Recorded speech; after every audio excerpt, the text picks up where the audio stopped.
வணக்கம் நண்பர்களே.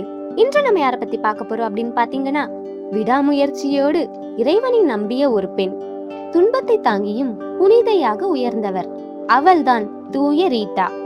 1381ஆம் ஆண்டு இத்தாலியில் பிறந்த ரீட்டா சிறு வயதிலிருந்தே இறை பக்தியில் வளர்ந்தார். ரீட்டாவுக்கு துறவியாக வாழ வேண்டும் என்று ஆசை இருந்தது. ஆனால் பெற்றோரின் விருப்பத்தினால் பெர்னாண்ட் என்ற மனிதனை திருமணம் செய்து கொண்டாள்.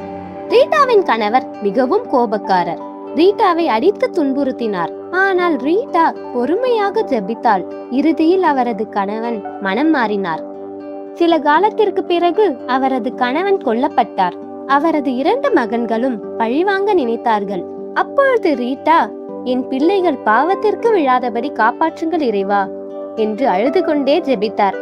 பின்னர் அவரது மகன்களும் இறந்தனர். தனிமையில் இருந்த ரீட்டா மீண்டும் துறவுற மடத்தில் சேர முயன்றார். ஆனால் திருமணமானவரை சேர்க்க முடியாது என்று மறுத்துவிட்டனர்.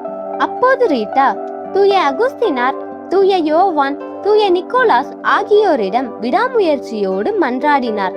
ஒரு நாள் அதிசயமாக அந்த 3 புனிதர்களும் ரீட்டாவை துறவுற மடத்திற்குள் கொண்டு சென்றதாக சொல்லப்படுகிறது.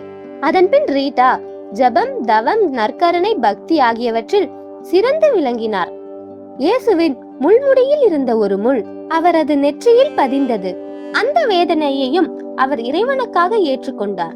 1457ஆம் ஆண்டு தூய ரீட்டா இறையடி சேர்ந்தார். இன்று அவர் சாத்தியமில்லாத காரியங்களிலும் புனிதர் என்று உலகம் முழுவதும் போற்றப்படுகிறாள். தூய ரீட்டாவின் வாழ்க்கை நமக்கு என்ன சொல்லும் தெரியுமா? விடாமுயற்சியுடன் ஜெபியுங்கள், துன்பத்திலும் இறைவனை நம்புங்கள். ஒரு நாள் இறைவன் உங்கள் கதவை திறப்பார். தூய ரீட்டாவே, எங்களுக்காக வேண்டிக் கொள்ளும். ஆமேன்.